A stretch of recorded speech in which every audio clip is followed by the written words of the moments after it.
అతని కళ్ళు దేని వైపు ఎత్తి ప్రార్థన చేస్తా ఉన్నాడు. అయ్యా, కొండల తట్టిన కళ్ళు ఇస్తున్నాను, నాకు సహాయం ఎక్కడి నుంచి ఎక్కడి నుంచి వస్తుందని చెప్పేసి.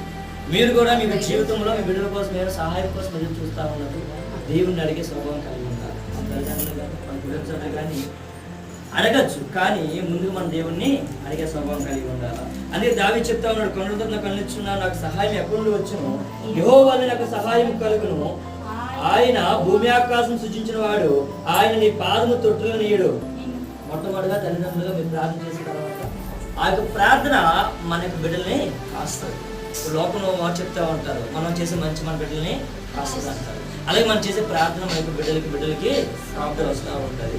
ఆయన నీ పాదము తొట్టులనుడు, నిన్ను కాపాడువాడు కునుకడు, ఇశ్రాయేలు కాపాడువాడు కునుకడు నిద్రపోడు, యెహోవాయే నిన్ను కాపాడువాడు, నీ కుడి ప్రక్కన యెహోవా నీకు నీడగా ఉండును. బిడ్డకిస్తున్న వాక్యాలని దేవుడికి బిడ్డకిస్తున్న వాగ్దానం.